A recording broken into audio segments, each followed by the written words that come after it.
네, 포트폴리오 기간 IPS 시작하도록 하겠습니다. 스웨저는 페이지 183페이지, 리딩 24 보시고요. 핸드아웃이 두 개가 나갔을 거예요. 컬러로 된 핸드아웃이, 가로로 돼 있는 게 핸드아웃이 있을 거고, 세로로 돼 있는 퀘스천 2번으로 시작하는 핸드아웃이 있을 거예요. 일단 공부 방식을 좀 말씀을 드릴게요. 레벨 3는요, 제가 진도를 어떻게 나갈 거냐면, 레벨 1, 2는 제 수업 들으셨던 분도 알겠지만 사족도 되게 많이 붙이고 여러 가지 이야기들도 많이 하고 케이스도 많이 얘기를 해요. 근데 레벨 3는 그렇게 안 나갈 거예요. 그냥 딱 시험에 나오는 딱 그 상태로 그 토픽만 시험에 나오는 그 기출 유형 그대로만 나갈 거예요. 이유는 레벨 3를 공부하다 보면은 사람이 되게 많이 지쳐요. 이유는 레벨 1, 2 때는 이게 과목들이 그래도 배우면은 물론 그렇게 못 느낄 수 있겠지만 나름 재밌는 것들이 있어요. 코퍼레이트 파이낸스도 그렇고 그 다음에 회계도 듣다 보면은 그래 이게 언젠가는 쓰이겠지라는 생각이 들단 말이에요. 에코티도 그렇고요. 또 자기 필드에 있는 분야라면 더더구나 그럴 거고. 근데 레벨 3 같은 경우에는 공부 분야가 예를 들어서 트레이딩 과목 예를 들어 볼게요. 제가 가르치는 트레이딩 과목 같은 경우에는 이게 트레이더들이 거래를 할 때 어떤 식으로 주문을 내고 어떻게 거래를 해야 되는지에 대해서 배우는 건데 이렇게 얘기하면 재밌을 수 있겠네 싶지만 예를 들어서 주문을 할 때 어떨 때는 시장가 주문을 넣고 어떨 때는 지정가 주문을 넣고 시장가 주문이라는 건 그 시장 가격으로 체결이 되는 거잖아요. 거기서 이 장단점을 배운다라든가 장단점이 뭐가 있겠어요. 시장가 주문은 빨리 체결되는 거고 지정가 주문은 좀 늦게 체결되지만 내가 원하는 가격으로 체결하는 거고 그 다음에 미국의 거래소가 여러 개가 있을 거 아니에요. 나이스도 있을 거고 그 다음에 시카고 거래소도 있을 거고 그때 그 각각의 거래소들이 체결하는 방식 그 다음에 거래를 클리어링하는 방식 그런 것들이 어떻게 다른지 그 다음에 오더를 낼 때 지정가 주문 말고 또 다른 오더들이 있겠죠.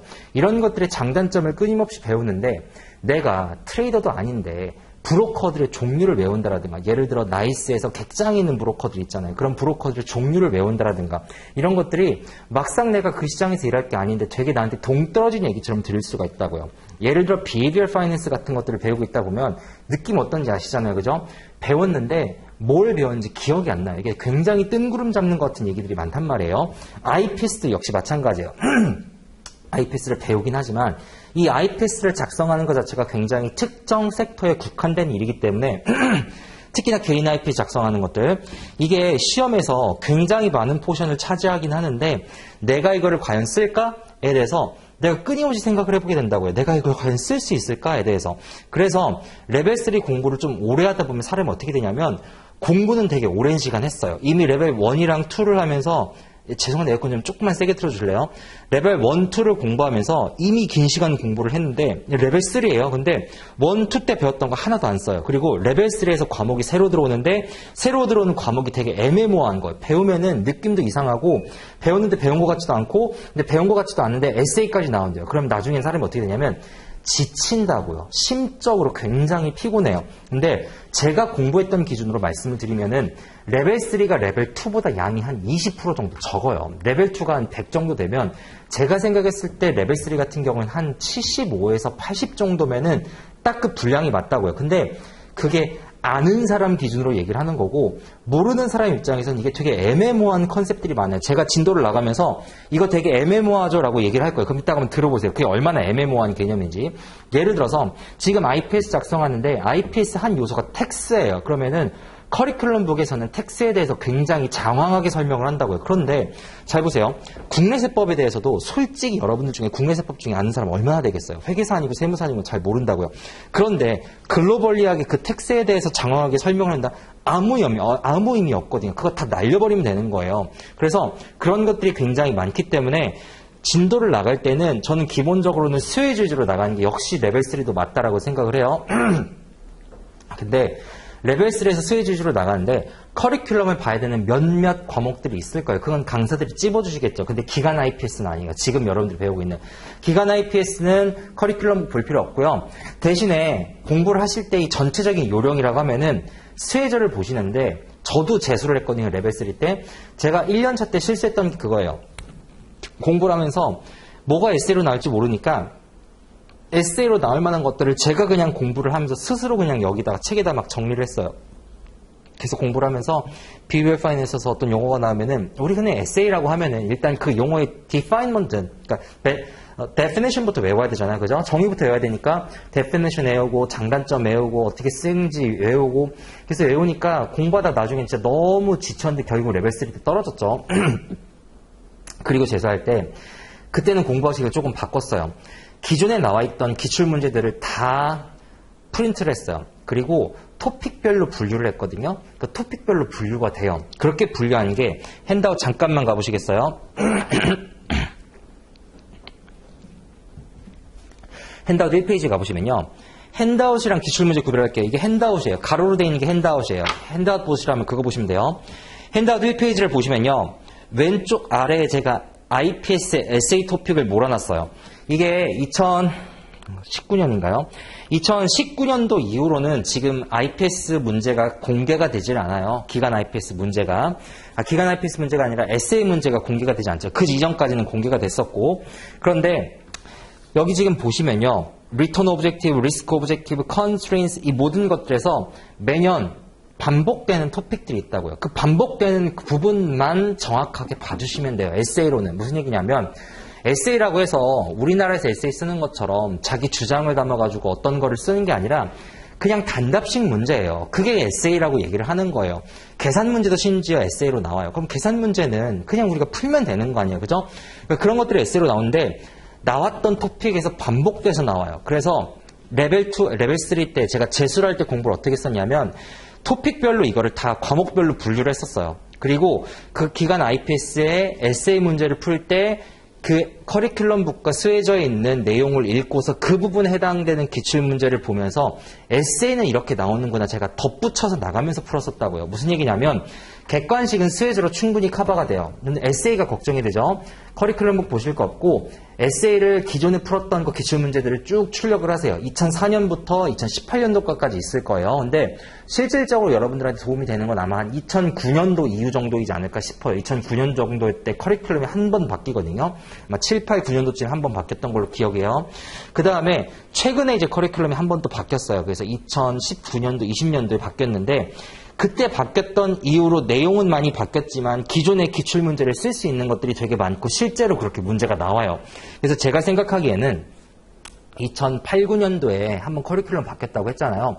그리고 한 10년 정도 얘들이 잘 쓴 거예요. 계속해서 울거먹었거든요. 근데 계속해서 울거먹다 보니까 이게 더 이상 새로운 문제를 낼 게 없는 거예요. 협회에서도. 그래서 커리큘럼을 한번 그냥 살짝 바꿔가지고 다시 낸 건데 결론적으로는 똑같아요. 과거에 나왔던 유형 그대로 나오거든요. 그래서 공부 방식에 대해서 말씀드리면요. 일단 스웨저 보시는 거예요. 그 다음에 기출문제 프린트아웃 해가지고 단락별로 다 분류한 다음에 단원별로 분류한 다음에 거기에 매핑식 해가지고 스웨저 본 다음에 에세이 보면서 에세이에서 이런 것들 나오는 거야. 체크만 하시면 돼요. 그 다음에 이제 혹시나 추가적으로 더 봐야 되는 부분들이 있다면은 그런 부분들만 커리큘럼을 그냥 보시면 되는데 그 부분은 제가 나중에 체크를 따로 해드릴게요. 그렇게 진도를 나가도록 하겠습니다. 자, 그러면은 일단 스웨저는 페이지를 몇 페이지 보시냐면요. 183페이지를 보는데 우리가 나갈 전체적인 과목이 어떻게 구성되어 있는지를 잠깐만 보도록 할게요. 그래서 맨 앞으로 가보세요. 스웨저 맨 앞으로 가보시면 목차가 혹시 지금 복사된 책에 들어가 있나요? 목차 들어가 있으면요. 목차는 로마자로 표시되어 있어요. 로마자 4페이지라는 거 한번 봐보세요. 목차 로마자 4페이지. 목차 로마자 4페이지 있어요? 4페이지 없어요? 없으시면 그냥 스킵하고요. 그럼 제가 그냥 말로 설명드릴게요. 자, 핸드아웃 1페이지 같이 보시면서 나가도록 할게요. 일단 스웨저 183페이지에 보면요. 리딩 24라고 해서 Portfolio Management for Institutional Investors라고 문장이 시작이 될 거예요. 그리고 한두 페이지를 넘겨보시면요. 184페이지, 185페이지 있는데 이 부분은요. 제가 나중에 따로 설명을 드릴게요. 그래서 시험에 안 나온다고 생각하시고 그냥 쭉 보시면 되고 186페이지 정도에 이제 정리가 되어 있는데 우리가 배우는 것들을 여기에 그냥 대충 서머리해 놓은 프로토타입이라고 생각하시면 돼요. 근데 이건 제가 나중에 설명드릴게요. 지금 나갈 거 아니고요. 그래서 진도 어디 나갈 거냐면요. 188페이지. 여기서부터 진도 나가도록 할게요. 188페이지 가보시고요. 너무 답답하다. 188페이지. 거기 보시면 펜션 펀드라고 시작을 할 거예요. 스웨저는 거길 먼저 펴놓으시고요. 핸드아웃 1페이지 보시고서 진도를 나가도록 할게요. 기간 IPS를 나갈 때 제일 중요한 건 뭐냐면요. 기간 IPS가 어떻게 구성이 되어 있는지에 대한 큰 프레임워크를 먼저 잡고 가는 거예요. 거기에 다 설명되어 있으니까 그냥 제 설명 들어보세요. 기간 IPS를 볼 때 제일 먼저 보셔야 될 건 뭐냐면은 일단 AO 어프로치랑 ALM 어프로치를 보는 거예요. AO 어프로치라고 얘기를 하는 건 Asset Only 어프로치고 ALM 어프로치라고 하는 거는 Asset Liability Management 어프로치라고 우리가 흔히 얘기를 하는 거예요. 자, 이게 어떤 차이가 있냐면요. AO 어프로치는 우리가 자산 운용을 함에 있어서 뭐만 있는 거냐면 여기에 있는 이 자산 사이드만 존재를 하는 거예요. 뭐가 존재하지 않냐면 부채가, 자본은 날릴게요. 이건 생각하지 마세요. 부채가 존재하지 않는다고 생각하는 거예요. 그 다음에 ALM 어프로치는 자본 안 그리겠게요. 그냥 에셋과 라이빌리티가 있다고 생각을 합시다. 에셋과 라이빌리티가 있다고 하면은 요거 두 개가 존재하는 입장이라고 생각을 하시면 돼요. 자, 이 두 개가 어떤 차이가 있냐면요. 예를 들어서 은행이라고 생각을 해봅시다. 그럼 은행이 자산 관리를 할 때랑 그 다음에 펀드가 자산 관리를 할 때랑의 목적을 한번 여러분들 머릿속으로 떠올려 보세요. 자, 펀드가 자산 관리를 할 때의 목적이라고 하는 건 고객한테 고객의 니즈에 맞는 최선의 뭐예요? 수익률을 안겨다 주면 되는 거예요. 뭐만 고려하면 되냐면 수익률, 그 다음에 리스크를 고려하는 거예요. 그죠? 일단 고객이 원하는 정도의 수익률을 맞춰줄 수 있는 그런 목적으로 운영이 되겠죠. 또는 수익률을 추구한다라고 했을 때 최대의 수익률, 본인들이 허용할 수 있는 리스크 범위 내에서의 최대의 수익률을 고려를 하겠죠. 그래서 기본적으로는 리스크를 고려를 하지만 그 이외의 거는 최대 수익률을 고려하는 게 여기는 AO 어프로치라고요. 왜냐하면 갚아야 될 부채가 없기 때문에. 근데 은행이 자산 관리를 한다고 생각을 해봅시다. 그럼 은행이 자산 관리를 한다라고 하면은 은행은요 아주 쉽게 얘기해서 자 여러분들 은행에서 돈 예금해 놓죠. 그럼 그거 달라고 하면 은행이 언제든지 아마 돌려줄걸요.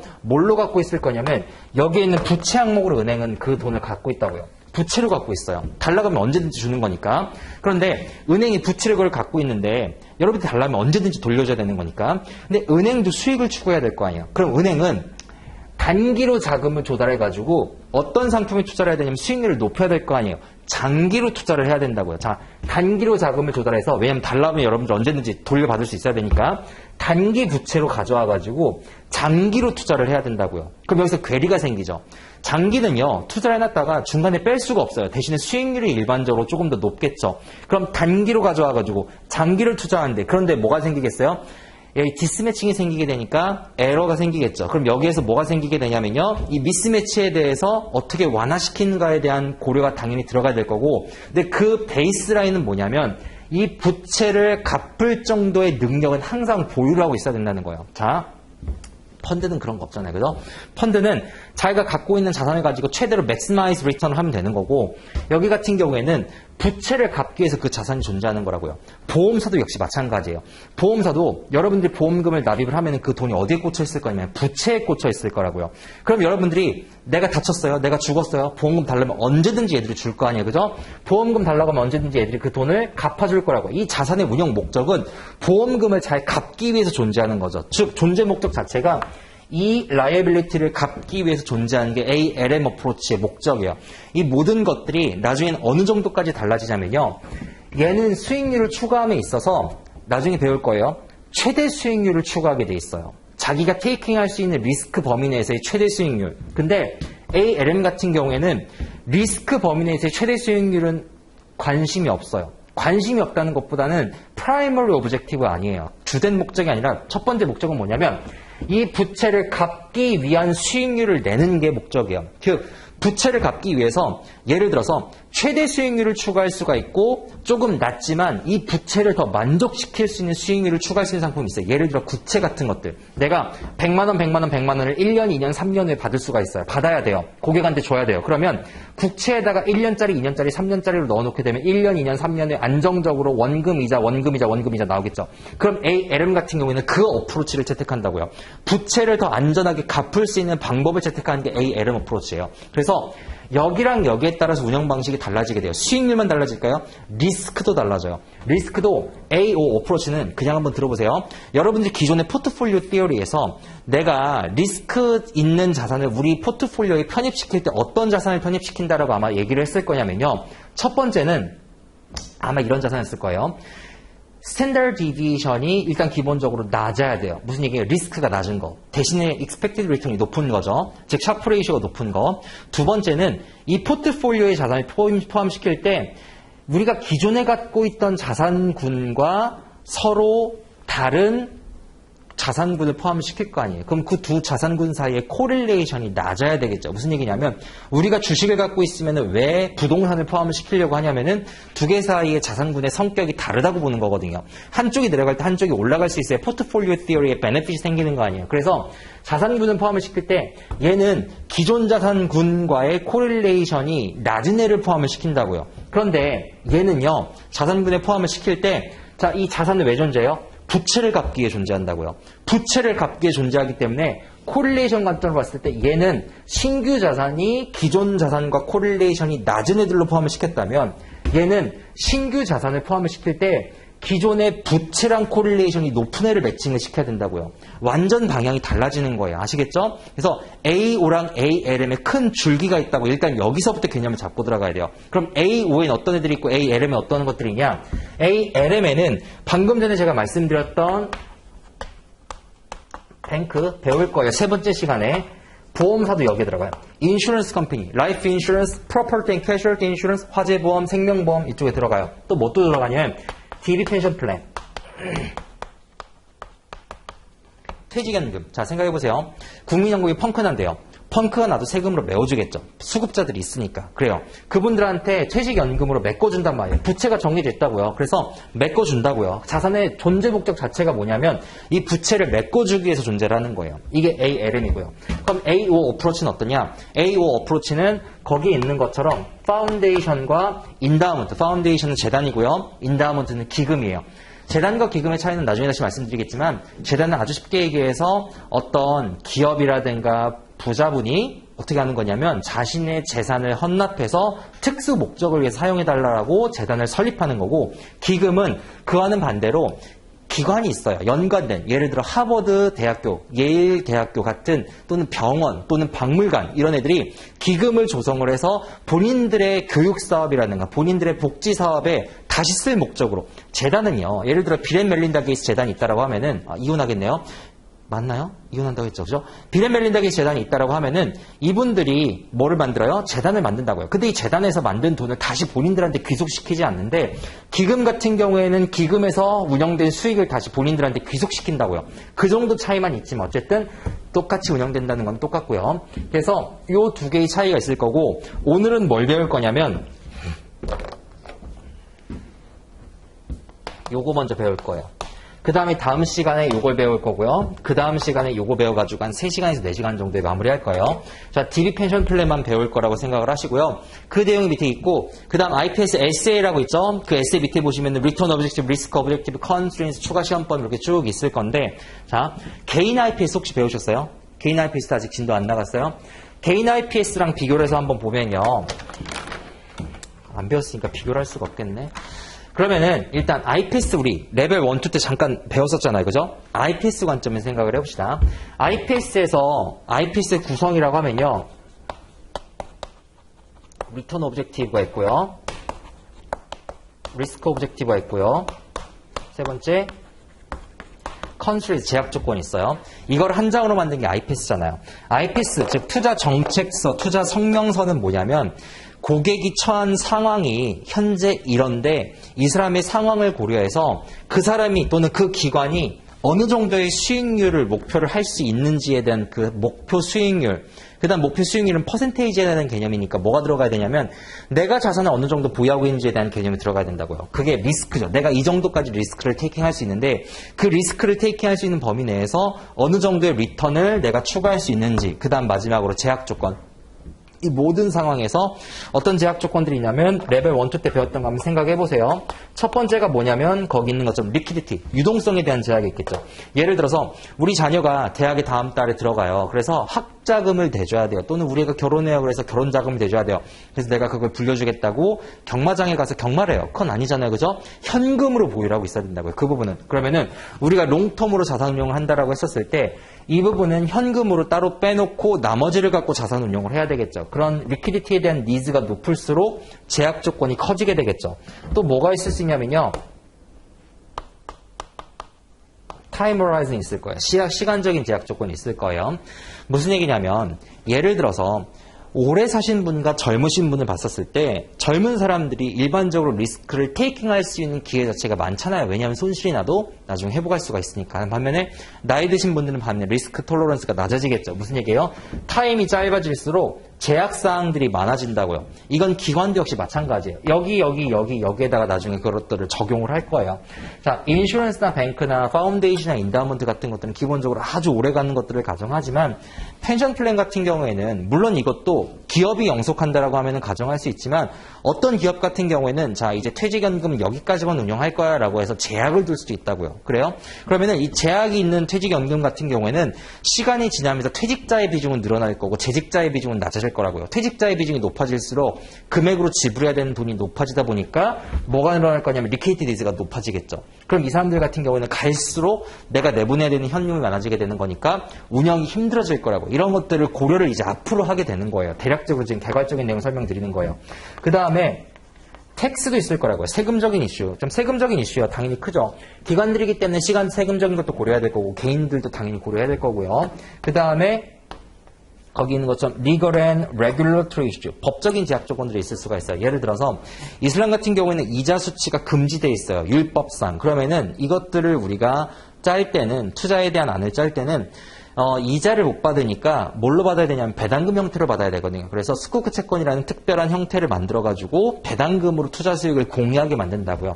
그런 제약 조건들이 있을 수가 있고요. 또는 법적으로 특정 섹터에 투자를 못하게 막아놓은 것들도 있어요. 예를 들어서 제가 제일 투자하고 싶은 건 사실 북한이에요. 평양 땅에 너무 투자를 하고 싶어요. 한 평당 2만 원도 안 하는 땅도 있대요. 그러면은 투자하면 이거 벌겠죠. 근데 실사를 하려면 월북을 해야 되거든요.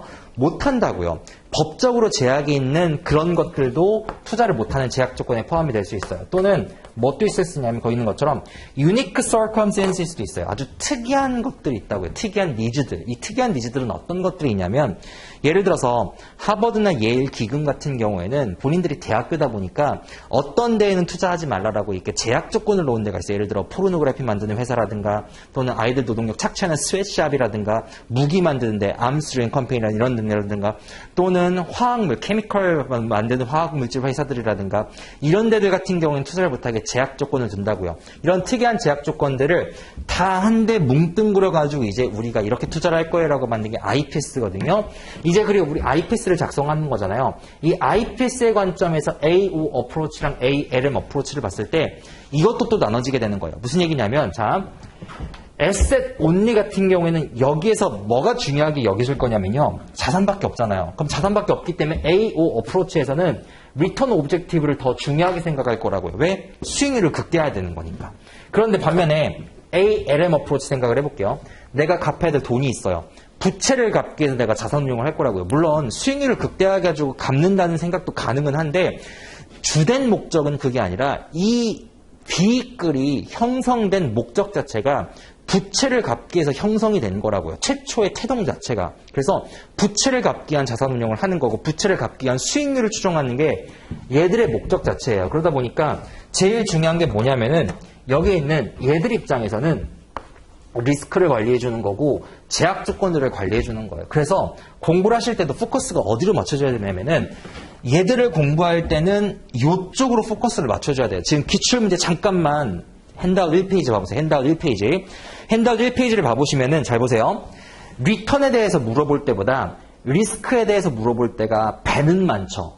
실제 그래요. 컨스트레인스 포함을 해보세요. 이 컨스트레인스가 리스크랑 또 연관이 돼 있거든요. 이거 두 개가 맞물려 돌아간다고요. 이거 두 개가 맞물려 돌아가요. 아까 봤던 것처럼 제약 요건이 있을수록 내가 리스크를 못 테이킹 하거든요. 이게 두 개가 맞물려 돌아가거든요. 즉 리턴에 대해서는 거의 안 물어보는 거예요. 이거는 그냥 거의 스치듯이 물어보는 거고 주된 시험 범위는 리스크랑 컨스트레인스에서도 물어볼 거라고. 이거는 과거에도 똑같고 지금도 똑같아요. 그러니까 본인이 어디에 포커스를 해야 되는지를 알고 들어가야 되는 거죠. 공부하기 전에. 그래서 이 ALM은 이 부분에 포커스를 맞춰 들어가야 되고 그 다음에 좀 더 딥다이브에 들어가게 되면요. 잘 보세요. 여기 지금 제약 조건 5개가 있어요. 근데 5개 중에서 뭐는 안 나올 거냐면 텍스 안 나올 거고 리걸 안 나올 거고 유니크 안 나올 거예요. 왜냐? 세법은요. 국내랑 외국이랑 달라요. 통합해가지고 시험을 만들기가 쉽지가 않다고요. 텍스 안 나와요. 리걸 앤 레귤러토리 이슈 이것도 각 나라마다 다를 거라고요. 물어볼 수 있어요? 이거 못 물어봐요. 예를 들어서 에리사법, 미국 같은 경우에는 퇴직연금은 에리사법으로 규정이 되어 있고 그 다음 우리나라 같은 경우에 퇴직연금법이 있고 그 다음에 퇴직 퇴직금 제도가 있죠. 이것도 구체적으로 들어가게 되면 여러분들 중에서 퇴직금 제도랑 퇴직연금 제도랑 구별 못하시는 분들이 있을걸요. 퇴직금은 사내에 유보하는 거고 퇴직연금 제도는 사외에 유보하는 거예요. 여기에 따라 세법 처리도 다르다고요. 아주 구체적으로 들어가면 굳이 이런 걸 얘기하면 정말 너무나 많거든요. 퇴직금 제도는 예를 들어 법인에서 비용 인정도 안 돼요. 손금 산입이 안 된다고요. 퇴직연금 제도는 사외에 돈을 빼는 거기 때문에 손금 산입이 된다고요. 그래서 벤처기업 같은 경우에는 처음에 퇴직금 제도로 시작해서 나중에 퇴직연금 제도로 바꾸지만 본인들이 현금이 없게 되면 일단 퇴직금 제도로 사내에 유보하다가 나중에 본인들이 현금이 조금 돌고 세법상의 이점을 보려면 퇴직연금 제도로 전환을 한다고요. 그런데 이런 것들에 대한 이슈를 이거 물어보면 누가 알겠어요? 이거 모르죠. 그러니까 안 나온다고요. 결론적으로. 유니크 circumstances 이것도 안 나와요. 왜 안 나오냐? 잘 보세요. 사람마다 기관마다 갖고 있는 유니크한 circumstances가 다 달라요. 그럼 그거를 정형화돼서 시험에 낼 수 있냐? 못 낸다고요. 그럼 나오면 어떻게 나오냐? 예를 들어 우리 대학교는 특정 섹터에 투자하지 않기로 했어. 그럼 그 부분을 유니크 서컴센스 에세이로 나오면 언급해주면 되는 거예요. 너무 쉽잖아요. 그죠? 안 나올 거라고요. 그래서 이거 세 개가 쭉 지어진데 이게 커리큘럼에서 굉장히 장황하게 설명하거든요. 그러니까 논리적으로 생각해보니까 안 나올 거라는 거 알잖아요. 그럼 어디에 집중해야 되는 거냐? 여기에 집중하면 되는 거예요. 리퀴디티랑 타임 호라이즌, 리턴 오브젝티브. 죄송합니다. 잘 말씀드렸어요. 리스크 오브젝티브. 여기 두 개에 집중을 하고 그 다음에 리턴 오브젝티브로 올라가면 되는 거예요. 진도도 그 순서로 나갈 거예요. 리스크를 먼저 나가고 이거 두 개 나가고 그 다음 리턴 나갈 거라고요. 아시겠죠? 그렇게 해서 오늘 이 시간에는 DB 펜션 플랜만 할 거예요. 딴 건 다른 시간에 할 거예요. DB 펜션 플랜을 배우면서 이것들에 대해서 이런 식으로 진도가 나가게 될 거고 어디가 중요한지를 말씀을 드렸으니까 공부하실 때 참고하시면 돼요. 자, 그럼 1페이지 핸드아웃 오른쪽으로 가볼게요. 자, 펜션 플랜에는 거기 있는 것처럼 D, B랑 DC로 나눠지게 되는데 그 부분을 좀 설명을 할게요. 여기 펜션 플랜이라고 하면요. DB랑 DC로 나눠져요. 자, 일단 첫 번째 볼게요. DC 같은 경우에는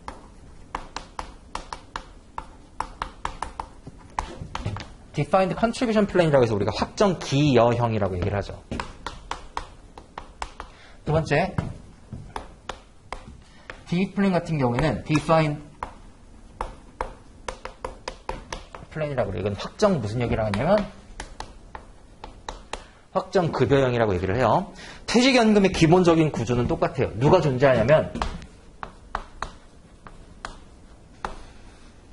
돈을 내주는 스폰서 기관이 존재해요. 스폰서라고 하는 건 기관이 아니라 그냥 기업 생각하시면 돼요. 현대자동차. 현대자동차가 어디에다가 돈을 납입을 하냐면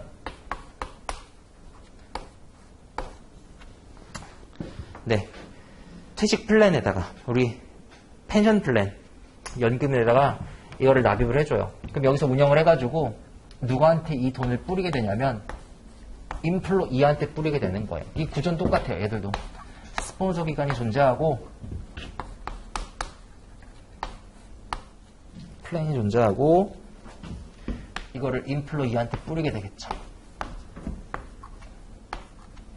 그런데 그때 여기 기업체에서 퇴직금 제도에 납입하는 돈을 우리가 뭐 한다면 기여한다 그래요. 컨트리뷰션 한다라고 얘기를 하고 그 다음에 돈을 나눠주는 이 돈을 우리가 베네핏을 지불한다고 얘기를 해요. 컨트리뷰션 benefit 이렇게 두 가지로 난다고 생각하시면 돼요. 근데 뭐가 정해지는 거냐면 defined contribution은 이 contribution이 정해져 있는 거예요. defined benefit 같은 경우에는 이 benefit이 정해져 있는 거예요. 자, 그럼 생각을 해볼게요. 스폰서가 돈을 납입을 해요. 플랜에 뭐가 쌓여? 돈이 막 쌓여요. 돈이 쌓인다는 건 뭐냐면 asset side와 liability side가 있다고 하면은 contribution이 되는 거니까 여기에 현금이 막 쌓여가는 거예요. 그럼 liability는 언제 쌓이냐? 자, 얘들이 일을 해요. 얘들이 이제 일을 하면서 이렇게 앞으로 받아갈 돈이 쌓이겠죠. 그 일하는 기간이 늘어날수록 라이어빌리티 금액도 쌓이게 되는 거예요. 그 다음 나중에 현금을 얘들한테 베네핏을 지급한다. 이 돈이 나가면서 라이어빌리티를 갚게 되는 거죠. 이런 구조로 돌아가게 될 텐데 자, 보세요. 지금 컨트리뷰션이 정해져 있잖아요. 그죠? 컨트리뷰션이 정해져 있다 보니까 이 퇴직연금에서 운용성과가 잘 나게 되면 뭐가 증가할 거냐면 베네핏이 증가할 거라고요. 그런데 컨트리뷰션을 했었을 때 이 플랜의 운영이 잘못되게 되면 베네핏 금액이 내려갈 수도 있어요. 그래서 이 DC형 같은 경우에는 누가 리스크를 테이킹 하냐면 여기에 있는 인플로이가 모든 리스크를 다 테이킹하는 거예요. 그 다음에 D, B형 보도록 할게요. Defined Benefit Plan 같은 경우에는 여기에 컨트리뷰션과 베네핏 중에 베네핏이 정해져 있다고 얘기를 했었죠. 베네핏이 정해져 있다는 건 어떤 의미냐면 예를 들어서 국민연금 생각을 해보세요. 받아갈 금액은 정해져 있어요. 근데 플랜의 운영 성과가 안 좋아요. 예를 들어 연기금의 운영 성과가 안 좋으면 그 돈 누가 메꿔요? 후속이 메꾸는 거죠. 뒤에서 그 돈을 메꿔준다고요. 뭐가 변할 수 있냐면요. 여기에 있는 컨트리뷰션 금액이 이렇게 변할 수가 있는 거예요. 누가 리스크를 떠안게 되냐면 얘가 모든 리스크를 떠안게 되는 거예요. 리스크 테이킹을 하는 거예요. 내가 리스크 테이커가 되는 거죠. 자, 그러면은 논리적으로 그냥 생각을 해보세요. 여러분은 어디에 위치를 하게 될 거냐면 아마 여러분은 여기에서 플랜을 운용하는 운용력 입장에서 IPS를 작성할 거예요. 또는 스폰서. 근데 이 관점이 훨씬 더 많아요. 시험은 요 관점으로 나와요. 여기 플랜에 여러분들이 있을 거라고요. 즉 퇴직연금의 운용력이 여러분들 국민연금의 운용력 입장에서 생각을 하는 거예요. 국민연금의 운용력 입장에서 DC가 리스크가 더 크겠어요? DB가 리스크가 더 크겠어요? DB가 크죠. 왜냐하면 자 보세요. DC는 돈을 받아요. 그래서 운영이 되면은 그냥 잘 되면 잘 되는 대로 주고 안 되면 안 되는 대로 줘요. 물론 안 됐을 때 비난은 받을 수 있겠죠. 그런데 그 자체도 누가 선택하게 돼 있냐면 지금 얘들이 선택하게 돼 있어요. 종업원들이 선택하게 돼 있어요. 나 아주 위험하게 운영해 주세요. 라고 하고 나 덜 위험하게 해주세요. 라고 하면 거기에 대한 모든 결과에 대한 기속은 얘들이 가져간다고요. 펀드처럼 운영이 되는 거니까. 따라서 얘들은요. 내가 원래 운영하려고 했던 그 방식 그대로 운영하면 되는 거예요. 반면에 얘들은 갚아야 될 베네핏 금액이 정해져 있다 보니까 만약에 그 금액이 운영이 잘 안 되게 되면 그 돈을 누구한테 타와야 되냐면 얘들한테 타와야 되는 거예요. 운용된 대로 주는 애들이랑 운용이 잘못되면 돈을 타와야 되는 애들이랑 얘들이 부담이 훨씬 더 크겠죠. 이쪽이 리스크가 크다고요. 그래서 시험에서 어느 쪽이 더 문제가 나올 거냐면 당연히 이쪽이 나오겠죠. 좀 더 회계적으로 들어가서 이거를 생각을 해보게 되면 자 D시험 같은 경우에는 아마 여러분들 레벨 1, 2 때 D시험 배웠을 거예요. D시험 배울 때 어떻게 배웠을 거냐면 회계 처리 생각을 해보세요. 스폰서 입장에서 DC를 회계 처리할 때는 컨트리뷰션만 뭐에 태우면 되냐면 손익계산상에서 비용으로 떨궈내면 돼요. 현금 딱 때리면서 비용으로 딱 떨구고 그냥 그대로 끝이에요. 회계 처리. 그래서 자산 사이드에서 현금 나가고 자본 사이드에서 이익 잉여금 줄어들게 되면서 손익계산서에서 비용 때리고 그냥 끝이라고요. 아무 리스크가 없어요. 나중에 운영이 잘못되더라도 어차피 나는 비용 그냥 내보낸 거니까 끝이에요. 즉 스폰서가 여기에 대해서 책임을 지지 않아요. 그럼 이 부채는 누가 계상을 하냐? 이 부채는 인플로이드 각자가 자기 재무상태표를 갖고 있는 거예요. 저도 똑같이 내가 나중에 퇴직하고서 이 정도 금액을 쓸 거야. 나 나중에 퇴직하고 이 정도 금액 쓸 거거든. 그만큼이 내가 라이어빌리티를 갖고 있는 거라고요. 그럼 내가 그만큼은 적립해야 되는 거예요. 즉 개인 계정을 갖고 있게 돼요. DC형은 다 자기의 퇴직연금 계좌가 자기 이름으로 달려 나온다고요. 그러다 보니까 플랜 입장에서도 그냥 운영이 잘 되면 그 사람한테 운영 잘 된 대로 주고 안 되면 안 된 대로 주기 때문에 리스크가 없어요. 시험 문제 나올 게 없고요. 반면에 얘들은 좀 달라요. 얘들은 레벨 2에서도 펜션이 한 토픽이었잖아요. 왜 그게 토픽이냐면 여기서 베네핏을 금액을 줘야 되는데 이 베네핏 된 금액이 참 골 때리는 게 물론 다 그런 건 아니에요. 국민연금 생각을 해볼게요. 예를 들어서 이 사람이 수급하는 나이가 지금 제가 몇 살인지 모르겠어요. 한 65세 되나요? 한 65세라고 생각을 합시다. 또는 은퇴라고 생각을 합시다. 리타이먼트. 자, 은퇴라고 나서 언제까지 이 돈을 주냐면 돌아가시기 전까지 이 돈을 지급을 해요. 계속해서 돈을 지급을 하는 거예요. 그럼 이게 우리가 이 금액을 뭐라고 아까 얘기를 했었냐면요. 이 금액을 우리가 베네핏을 지급한다라고 얘기를 했었어요. 그 베네핏 지급하는 금액을 우리가 어떻게 해올 거냐면 현가를 당겨올 거예요. 이렇게 해서 디스카운트를 해요. 그 다음 이걸 또 어떻게 해요? 현재 가치인 present value로 디스카운트를 해요. 이 present value를 어디다 계상을 하는 거냐? 우리가 liability로 이 돈을 갚아줘야 될 거 아니에요. 그죠?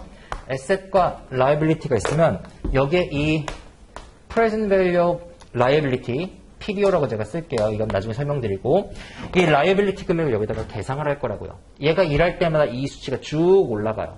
이 수치는 정해져 있죠. 이 돈을 못 메꾸게 되면 운영이 잘못되게 되면 얘가 그 돈을 메꿔줘야 된다고요. 그럼 결론적으로 종국에 이 리스크를 누가 테이킹한지 생각을 해보세요. 얘가 테이킹하죠. 그래서 스폰서의 재무상태표에다가 뭐를 쓰는 거냐면 얘 이 재무상태표에 이 금액은 내가 언젠간 갚아줘야 될 돈이에요. 얘가 못 갚으면. 그래서 퇴직연금 같은 경우에는 스폰서가 뭘 잡아요? 플랜 에셋을 자기의 자산으로 잡고 PBO 금액을 뭘로 잡아요? 자기 부채로 잡는다고요. IFRS 같은 경우에 상계 쳐가지고 하나로 처리한다는 거 보셨을 거예요. 그런 것들이에요. 그래서 얘 입장에서도 이게 되게 중요하기 때문에 회계 처리적으로도 중요하고 자기가 못 갚으면 갚아야 되는 거니까 시험은 이쪽에서 포커싱이 맞춰가지고 나오게 될 거라고요. 어찌 보면은 이 플랜 같은 경우에는 약간 성격이 AO 어프로치처럼 운영이 되는 거예요. 갚아야 될 돈은 있지만 갚아야 될 돈이 정해져 있는 건 아니잖아요. 그냥 내가 운영된 대로만 주면 되는 거니까. 정해진 수익률이 있는 건 아니니까. 그래서 DC 같은 경우에는 약간 AO 성격으로 운영이 되고 DB 같은 경우는 LM으로 전형적으로 운영이 되는 거기 때문에 주된 시험은 어디서 나오게 될 거냐면요. 여기에서 나오게 될 거예요. 그래서 나중에 이제 배우시게 되겠지만 DC는요. DB랑 비교하는 목적으로 본인들이 물어보지 IPS 관점에서 물어볼 게 없어요. 생각해보시면요. 리스크 오브젝티브, 리스크 떠안을 게 뭐가 있어요? 그냥 여기에 있는 참여자들이 다 위험 많이 테이킹 하려 하면 많이 테이킹한 자산에 주면 되고 적게 테이킹 하려 하면 적게 테이킹한 자산에 주면 되고 리퀴디티, 니즈가 있을 수가 없죠. 얘들이 퇴사하게 되면요. 그냥 내가 갖고 있는 그냥 자산 그대로 띄워주면 되는 거니까. 타임 호라이즌은 어차피 똑같이 적용될 거니까요. 물어볼 게 별로 없어요. 그런 내용들이 이제 밑에 나와 있는 거예요. 그래서 DC형, DB형 설명드렸고요. 하이브리드 플랜이라고 있습니다. 하이브리드 플랜.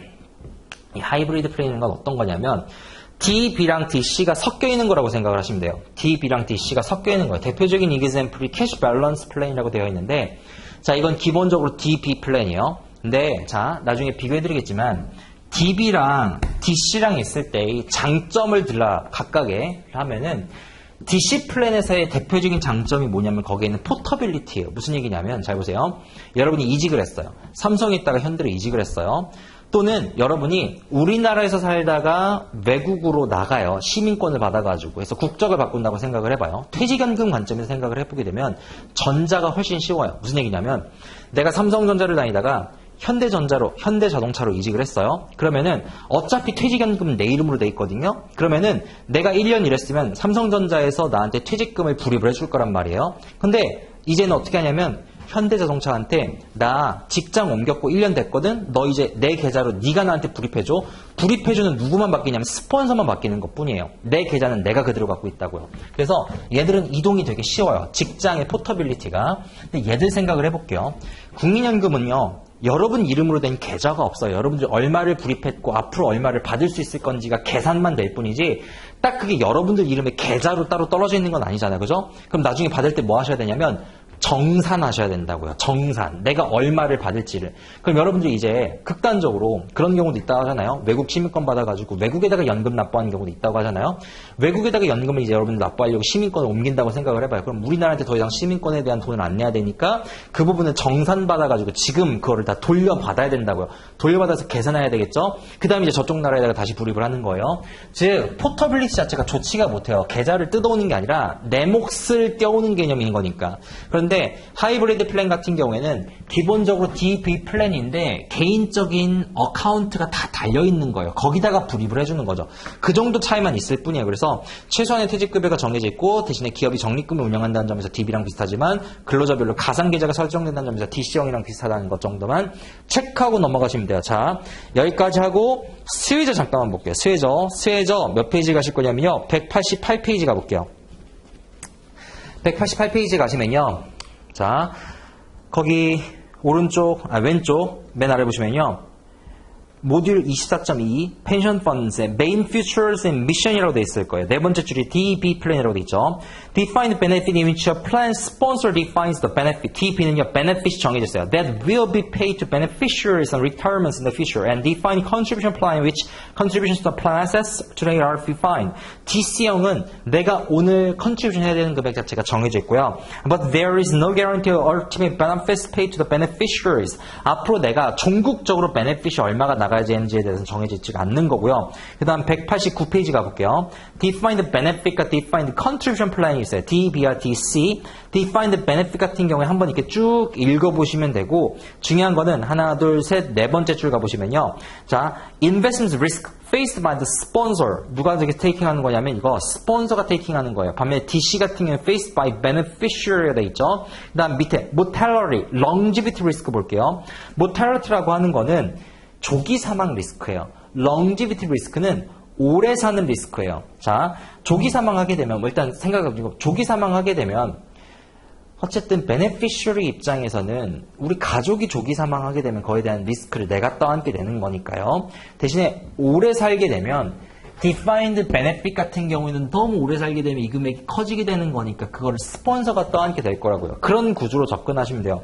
Poor at the fund level, beneficiaries live longer than expected. 내가 오래 살게 되면 are funded by those who die earlier than expected. 조금 더 일찍 돌아가신 분이 이 돈을 메꿔주거나 스폰서가 메꿔주겠죠. Risk of general increases in life expectancy faced by sponsor. 이걸 스폰서가 메꿔준다고요.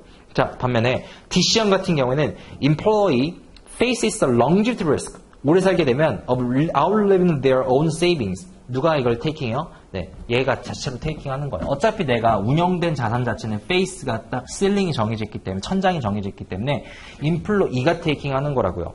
그 다음에 밑에 표 밑에 가볼게요. Over recent decades, there has been a move from DB to DC plans.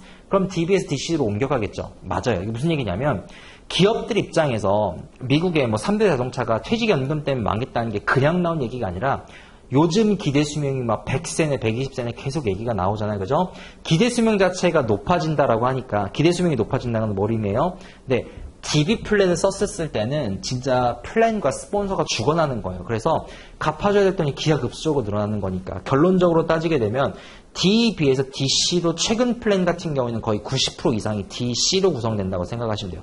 물론 퇴직연금법상 기업이 우리나라 같은 경우에도 퇴직연금법상 다 이렇게 제시는 하게 되어 있어요. 그리고 아까 얘기했던 DB 형태는 아니고요.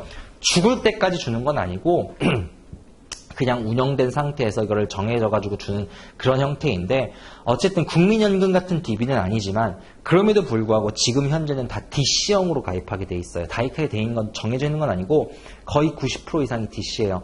그런데 전체적인 밸런스를 보게 되면 전 세계적으로 DB랑 DC가 지금은 이제 한 50대 50 정도 돼요. 왜냐하면 국민연금 같은 연기금 규모가 워낙 크다 보니까. 그런데 최근에 이제 설립되는 기업들의 연금 같은 경우는 거의 다 DC라고 생각하시면 돼요.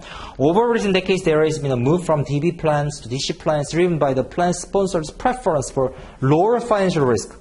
DC가 훨씬 나아요. 그죠? 생각해 보시면요. 이게 기업 입장에서 훨씬 낫다고요. 회계 처리도 간단하고 회계 처리 담당자들이 다 CFO도 그렇고 DC도 밀죠. 실제로 DB는 복잡하거든요. 그리고 보험 계리사도 받아야 되고. 근데 and the fact that DC plans are portable. 다음 두 번째 문단에 hybrid plans also exist and exhibit features on both DB and DC plans. For example, cash balance plan이 존재한다는 것, 그 정도만 보시면 될 것 같고요. 여기까지 해서 쉬는 시간 5분까지 갖고 그 다음에 이제 구체적으로 밑에 DB 플랜에서 조금 더 진도 나가도록 하겠습니다.